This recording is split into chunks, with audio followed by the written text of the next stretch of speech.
Hi మిత్రమా, ఎలా ఉన్నారు? బాగున్నారా?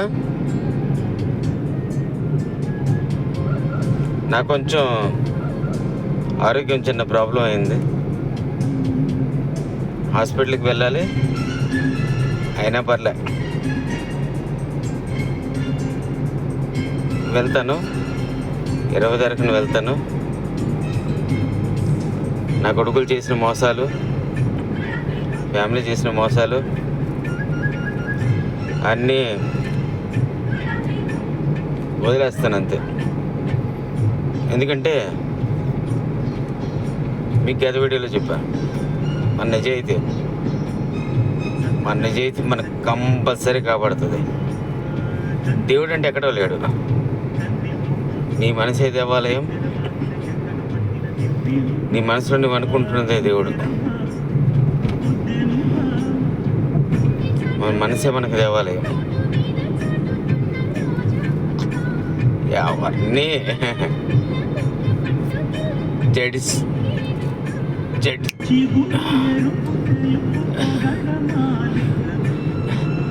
జడిపించేస్తే ఎవరినెవరు జడిపించలేరు. నేను అన్నీ బాగుండి మాట చెప్పట్లేదు. ఇన్ని కష్టాల్లో ఉండి కూడా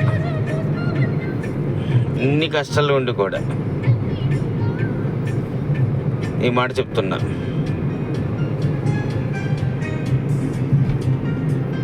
కంపల్సరీ ష్యూర్గా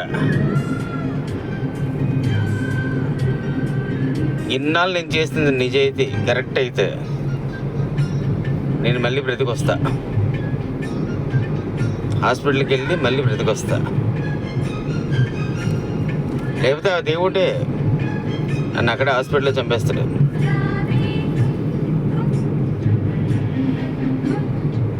ఇన్ని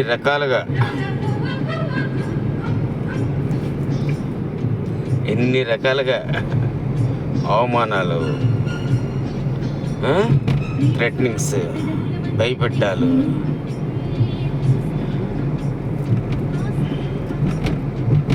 నేను భయపడే రకం కాదు. No problem.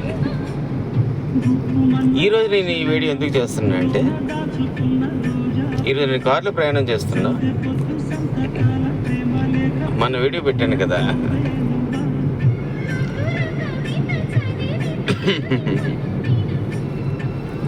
ఆ వీడియోలో నేనేం చెప్పానంటే, నా పిల్లలు ఈ విధంగా నాకు స్టెమ్ సెల్స్ ఇవ్వాలంటే ఆస్తి రాసి ఇవ్వాలని. వాళ్ళు వచ్చిన మ్యాక్సిమం రారు, వచ్చినా సరే నాకు అవసరం లేదు. ఒకవేళ ఎంత అవసరమైనా సరే నేను తీసుకోను.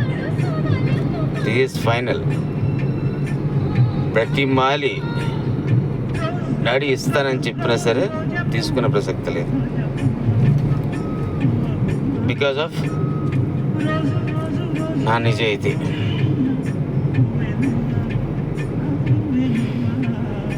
నాకు దేవుడి మీద నమ్మకం ఉంది. నా తర్వాత క్యాన్సర్ వచ్చిన వాళ్ళు చాలామంది చనిపోయారు. ఇంతమంది చాలాసార్లు చెప్పాను ఈ మాట. నాకు కాపాడింది ఒకటి మొదటి నుంచి దేవుడి మీద నమ్మకం, నా నిజాయితీ. నేనేం చేశానో మొదటి నుంచి, నేను పుట్టినప్పటి దగ్గర నుంచి, మా నాన్నగారు చనిపోయిన తర్వాత, పిల్లలు పుట్టిన తర్వాత ఏం చేసిన ప్రతి ఒక్కటి ఎవరికి చెప్పాల్సిన అవసరం లేదు. The third is there. మూడో కన్ను చూస్తుంటుంది దేవుడు. నువ్వు నేను కాదు, దేవుడు చూస్తుంటాడు. కాబట్టి ఏంటంటే నాకు ఆ ధైర్యం లేదు. అందుకే ఎంత హ్యాపీగా ఉన్నా. నాకు హెల్త్ ప్రాబ్లం అవుతుంది, వెళ్ళాలి, చేయాలి, హాస్పిటల్ అర్జెంటుగా జాయిన్ అవ్వాలి. అయినా సరే ఈరోజు ఒకరికి చిన్న కష్టం ఉందంటే వెళ్తున్నా కారులో.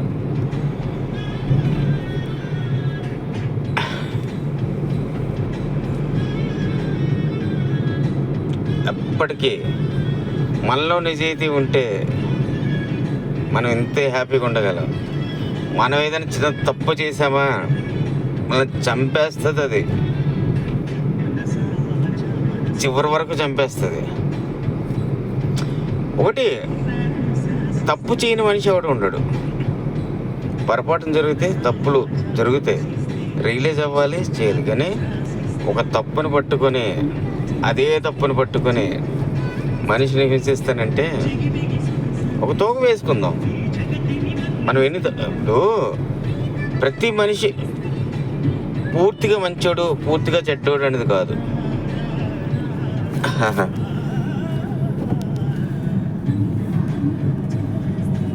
ప్రతి మనిషిలో కూడా మంచితనం ఉంటుంది, చెడ్డతనం ఉంటుంది. తోకలో వేసుకుంటే మనం ఎంతవరకు మంచి చేసాం, ఎన్ని చెడ్డ పనులు చేసాం ఏంటన్నది. ఆ చెడ్డ పనులు మనం తెలిసి చేసామా, తెలియక చేసామా, ఇవన్నీ చెప్పాను కదా. Third eye, there is a God చూస్తూనే ఉంటాడు. మనం పొరపాటుగా చేసామా తప్పు, ఉద్దేశపూర్వకంగా ఎవరినైనా మోసం చేయాలని చేసామా, నిజంగా చెప్తున్నా ఈరోజు నాకు పూర్తి ధైర్యం ఉంది. ఎందుకంటే నేను చేసిన తప్పులు జరిగాయి, నా వల్ల కూడా కొన్ని తప్పులు జరిగాయి. తెలిసి తెలియక అని ఎవరిని మోసం చేయాలని కానీ, ఎవరికి ఇబ్బంది పెట్టాలని కానీ, ఆ తర్వాత నేను అవన్నీ కరెక్ట్ చేసుకున్నా. ప్రతి ఒక్కటి కరెక్ట్ చేసుకున్నా. అందుకే ఇంత ధైర్యం నాకు, ఇంత నవ్వుతూ మాట్లాడుతున్నా.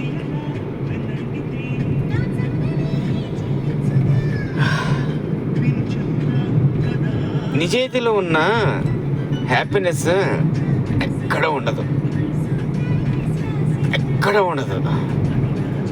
ఎంతని మనం మాట్లాడచ్చు మనలో నిజాయితీ ఉంటే. గాడిద గుడ్డు, మనం తప్పు చేస్తే భయపడాలి.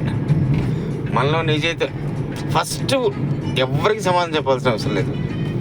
ఇక్కడ సమాధానం చెప్పేసుకుంటే అంతా ఓకే. మన మనసుకి మనం సమాధానం చెప్పుకుంటే నీ మనసే చెప్పేస్తుంది, అరే నువ్వు తప్పు చేస్తున్నావు ఈ విషయంలో. కానీ కొంతమంది ఏంటంటే అది ఇగ్నోర్ చేసేస్తారు. అక్కడ మనం కరెక్షన్ చేసుకుంటే చాలు. కాబట్టి ఏంటంటే ఈరోజు ఎంత ధైర్యంగా మాట్లాడుతానంటే నా నిజాయితీ నన్ను ఎప్పటికైనా కాపాడుతుంది, షూర్గా.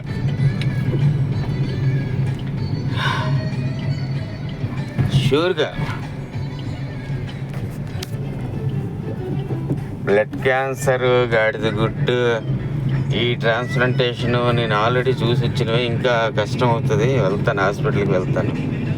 ఇంకొక 2-3 నెలలు నా కష్టం ఎలాగ ఉంటుందంటే అలా ఉంటుంది.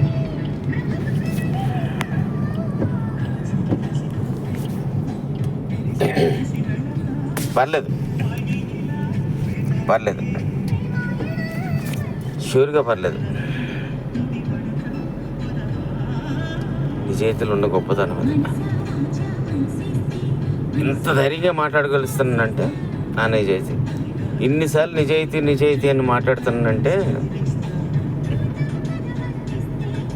ఎస్, మాట్లాడాలి, చెప్పాలి.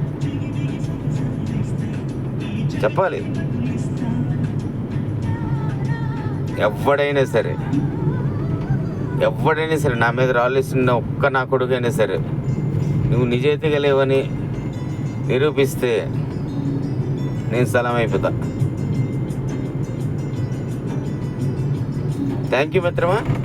ఈరోజు అందుకే ఈ వీడియో చేశాను. ఓన్లీ మనలో ఉన్న నిజాయితీ గురించి. ప్రాణం ఉంటుందా, పోతుందా, ఏటవుతుందా అవన్నీ పక్కన పెట్టి తీస్తే